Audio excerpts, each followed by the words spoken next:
তো গাইস আমি এখন চলে এসেছি তোমাদের বৌদি নীলপরি বলছি, আর তোমরা তো আমাকে ভালো করেই চেনো। তো এখন আমি দেখো তো তোমাদেরকে চুলটা দেখাই। চুলটা স্ট্রেটনিং করে নিয়ে গেছি, স্মুথনিং করে নিয়ে গেছি। তো এখন এটা হচ্ছে কি করব কি করব কি করব। তো তোমরা বলো এটা কি করবো? স্পা করব। তো আমার দিদিভাই আছে, দিদিভাই তোমাদেরকে বলবে যে স্পাটা করব, করলে চুলটা আরো সফট আর স্মুথনিং হয়ে যাবে। তো তোমরা তাড়াতাড়ি দেখে নাও যে আমার স্পা করার পর আমাকে কেমন লাগবে, আর স্পাটা লাগিয়ে আমাদের কেমন লাগবে। তো সঙ্গে থেকো আর টাইম টু টাইম আমার ভিডিওটা দেখতে থাকবে। আর তোমাদেরকে আমাদের দিদিকে চিনি, দেখতে আসো। দিদিকে চিনি, হ্যাঁ। তো দিদিকে তোমরা চিনে নাও। আমার মতো যদি সুন্দর আর গ্ল্যামার্স হতে চাও তাহলে আমাদের এই দিদির কাছে আসবে। দিদি তোমার নাম বলো? তো ওনার নাম হচ্ছে অপর্ণা সরকার। যদি আমার মতো সুন্দর আর সুশ্রী হতে চাও আর মডেল হতে চাও তাহলে চলে আসবে আমাদের দিদির কাছে, অপর্ণা দিদির কাছে। তো আমি তোমাদেরকে ঠিকানা মেনশন করে বলে দেবো, আর আমাকে ফোন করলেই পেয়ে যাবে, এই ঠিকানায় তোমাদেরকে নিয়ে আসবো। তো তোমাদের জন্য ডিসকাউন্ট আছে, যদি তোমরা পুজোর আগে ফেসিয়াল, স্ট্রেটনিং, স্মুথনিং করতে চাও তাহলে তোমাদের জন্য ছাড়ও দিতে পারি আমি। তো তাতেই জলদি চলে আসো, আমার সঙ্গে যোগাযোগ করো, আর আমাদের দিদির সঙ্গেও তোমাকে আমি নিয়ে যাবো, যোগাযোগ করিয়ে দেবো। আর উনি খুব সুন্দরভাবে কাজ করে, স্মুথনিং ভাবে, মানে এত দক্ষতা ওনার মধ্যে আছে যে তোমাদেরকে বললে আমি বোঝাতে পারবো না। তো দেখো আমাকে এত সুন্দর করে দিয়েছে, তোমরা দেখতেই পাচ্ছ। আর আমাকে কত সুন্দর লেগে, তোমরা তো দেখতেই পাচ্ছ, তোমাদেরকে আর কি বলবো। তো এখন স্পা করে আমি আরো সুন্দর হয়ে যাব। যদি হতে চাও তো তাতেই চলে আসো। তো এখন দেখো স্পাটা করা হবে, ক্রিমটা লাগানো হবে।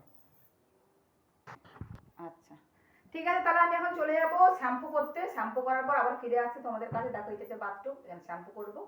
কেন বলতো আমাদের দিদি সবে নতুন, নতুন না অনেক বছর করছে, কিন্তু এখনো মালপত্র সরঞ্জাম মানে চেয়ারটা কিনে ওঠেনি বা ওয়াশরুমটা করে উঠতে পারেনি। তো তোমরা যদি বেশি বেশি করে আসো তাহলে ওটা দিয়ে ওয়াশরুম হয়ে যাবে, আর চুল ধোয়ার কাজটাও হয়ে যাবে। তো দেখতে পাচ্ছ আমার চুল ধোয়ার জন্য রেডি হচ্ছে আমি।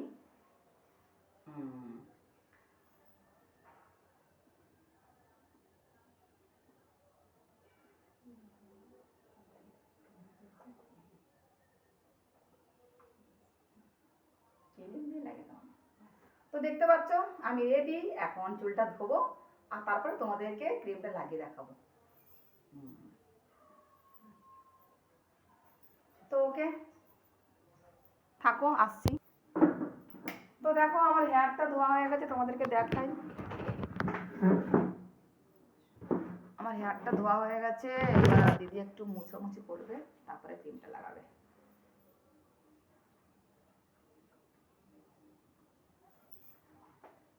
তো সত্যি দেখো দিদি খুব ভালো করে কাজটা করে।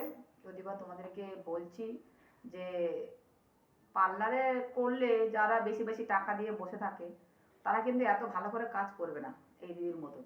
ইনি ঘরে করে বলে খুব সময় দিয়ে, টাইম দিয়ে করে, বুঝতে পেরেছো? তো তোমরা সঙ্গে থেকো আর টাইম টু টাইম দেখো।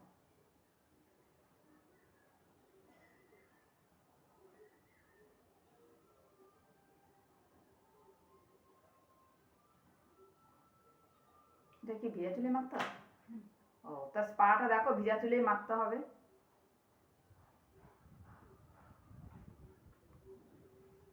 ভালো হাওয়া লেগেছে কিন্তু। না না, এখানে ভালো হাওয়া লেগেছে।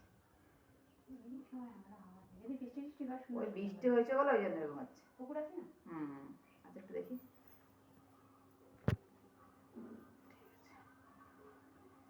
তো তোমরা দেখতেই পাচ্ছ আমার স্পা করার জন্য আমি রেডি হয়ে গেছি। আর আমাকে দেখো কত সুন্দর লেগেছে, চুলটা ভিজে পুরো, মানে আমার কাছে দু তিনটে চুল আছে মনে হচ্ছে এরকম দেখে।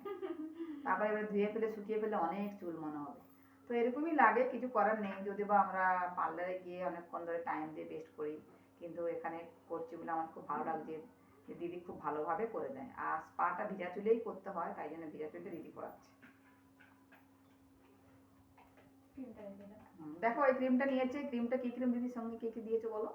স্পা আছে, অ্যাম্পেল আছে, সিরাম আছে। হ্যাঁ, আরো কিছু পার্সন আছে, সেটা সবাইকে বলা যায় না, সবার আলাদা আলাদা এ, সেটা তোমরা ভালো করে জানো, যে যেমন আলাদা আলাদা করতে পারে। তো তার সঙ্গে স্পেশাল হচ্ছে কি বলতো, মন আছে, মনটা দিয়ে ওর সঙ্গে মিক্সড করে দেওয়া আছে। চুলটা এত স্মুথনিং হয়ে যাবে মন দিয়েছে বলে, তোমাদেরকে দেখাবো। তো দেখতেই পাচ্ছ এবার আমি ধরছি, রেডি হয়ে গেছি। তো একটু ভিডিওটা একটু বড় হতে পারে, তো তোমরা কিছু ভেবো না, যে একটু বড় তো হবেই, তোমরা দেখতে থাকো।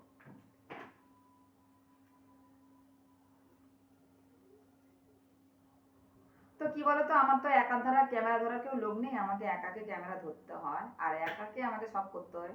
তো তোমরা আমাকে মেনে নাও, আমি জানি যে দিদি একা একা ক্যামেরা ধরে। তো এবার হচ্ছে মাসাজ চলছে, দেখো পায়ের ক্রিম দিয়ে এরকম মাসাজ করতে হয়। তো তোমরা নিশ্চয়ই করেছো, তোমরা নিশ্চয়ই জানবে যে হ্যাঁ ক্রিম দিয়ে। কিন্তু দক্ষ হাতে করলে কি হতো বলো তো, চুল উঠবে না, চুল আর সফট হবে আর সুন্দর হবে আর তোমাকে গ্ল্যামার লাগবে দেখতে। তাই জন্য দক্ষ হাতে করাচ্ছি। তো ক্রিমটা এখন লাগানো হচ্ছে, তারপরে ফিরে আসবো ক্রিমটা দিয়ে কি করে মাসাজ দিচ্ছে। তো এরকম ভাবে ভাগ ভাগ করে সেকশন করে করে করে করে ক্রিমটা লাগাতে হয়। তোমরা বুঝতে পেরেছো যে ক্রিমটা কিরকম লাগাতে হয়, সেকশন করতে হবে, তারপরে ক্রিমটা লাগাতে হবে। আর এই মাসাজ দেবে তো, এই ক্রিমটা লাগানোর পর যে মাসাজটা দেয় এত সুন্দর লাগে, যেন মানে এখানে ঘুমিয়ে পড়ি। তো ক্রিমটা থাকবে আমার মাথায় 1 ঘন্টা। তো তারপরে তোমাদের আসছি, তোমাদেরকে দেখাচ্ছি। দেখো ক্রিম দিয়ে কিরকম করে টানছে, দেখো একদম স্মুথ হয়ে যাবে চুল, নরম, মানে একদম পুরো তুলোর মতন হয়ে যাবে। তো পরে ফিরে আসছি। তো দেখো আমার স্পা ক্রিমটা লাগানো হয়ে গেছে, এই দেখো স্পা ক্রিমটা লাগানো হয়ে গেছে দিদি, এই দেখো দেখতে পাচ্ছি। এবার আমাকে মাসাজ দেবে, তো তোমরা মাসাজটাকে দেখো কিরকম ভাবে মাসাজ দেবে। স্পাটা লাগানো হয়ে গেছে। তো সত্যি দিদি আমাকে এত সুন্দর করে দিয়েছে, তোমাদেরকে কি বলবো, যা আমাকে তো রাস্তায় কি, রাস্তায় মানুষ তো দেখতে যাচ্ছে, তারপরে গাছ পাতা গরু ছাগল মোষ সবাই আমাকে দেখছে, মানে আমাকে এত লেগেছে সুন্দর। ওদের কি দেখো, এটা হচ্ছে মাসাজ চলছে, স্পায়ের মাসাজ।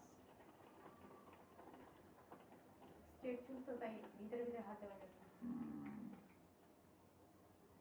ক্রিম লাগলে কপালে কিছু হবে না তো? না, এই ক্রিম খুব সুন্দর, এর কোনো ব্যাপার না। স্ট্রেট ক্রিম হলে অসুবিধা, জ্বালা করে। আচ্ছা,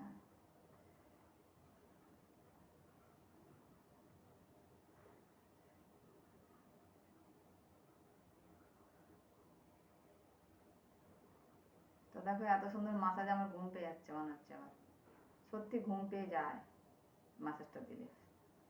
এই জন্য তোমাদের মাসে মাসে একবার করে স্পা করবে, চুল সত্যি খুব সুন্দর থাকবে। আমার চুলটা খুব সুন্দর ছিল, কিন্তু স্পা করেনি বলে আমি জানিনি, বুঝতে পারিনি, তাই জন্য আমার চুলটা একটু ড্যামেজ হয়ে গেছে। তাই এখন এবার থেকে আমি প্রতি প্রতি মাসে স্পা করে যাব দিদির কাছ থেকে, আর তোমাদেরকে দেখবো আরও সুন্দর হয়ে যাব। তোমরা দেখতেই পাচ্ছ, আমি তো এমনিতেই তোমরা বলো হট, কিন্তু আমার ঠান্ডা লাগে, কিছু করার নেই। তো এটা তো আমার জন্মগত রোগ। আর তোমরা বুঝতেই পারছো মাসাজটা কত সুন্দর লাগছে। সত্যি এই মাসে যে একটা করে মাসাজ হয়, এত সুন্দর লাগে, তোমাদেরকে কি বলবো আমি। মাসাজটা পেরে যেন মনে হয় শরীরটা পুরো শান্ত হয়ে গেল।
তো ভিডিওটা অনেক বড় হতে চলেছে, তোমরা দেখবে, মন দিয়ে দেখবে যে কার পর কি করতে হয়। আর চুলকে কি সুন্দর ফাটাচ্ছে দেখো। আর আমার চুলটা সত্যি স্ট্রেট করার পর, স্মুথনিং করার পর একটু লম্বা হয়েছে, তোমরা তো ভিডিওতে দেখতে পাচ্ছ। আর আমাকে খুব সুন্দর লাগছে, চুলটা ভালো মানিয়েছে। তো এটা নিয়ে আমার 3 বছর হলো, 3 বছর দিদির কাছে, 2 বছর, আর প্রথম বছর এক জায়গায় করেছিলাম পার্লারে। তো সেখানে চুলটা কি করেছে আমি জানি না, হয়তো ক্রিম কি মাখতে হবে কিছু বলেনি। আর তারপরে মেনটেন করার কথাটাও কিছু ঠিক মতো বলেনি, তবু আমি মেনটেন করেছি, 1 বছর ছিল। তো এবার থেকে প্রতি বছরই আমার কিন্তু 1 বছর করেই থাকে, তোমরা জানো ভালো করে যে মেনটেন করলে 1 বছর থাকে। তো আমি মেনটেন করি, তাই জন্য আমার চুলটা 1 বছর থাকে। তোমরাও মেনটেন করবে।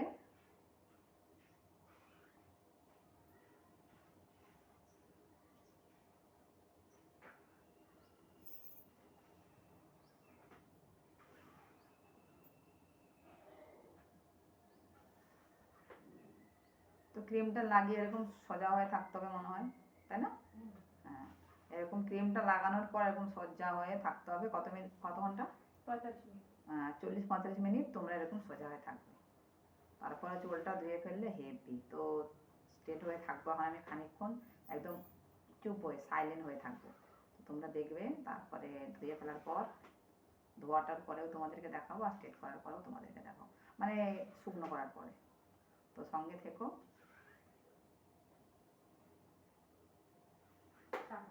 হ্যাঁ, তো এবার 40-45 মিনিট থাকবো এরকম। তো তোমরা সঙ্গে থেকো, তারপরে কী হবে তোমাদেরকে দেখাবো।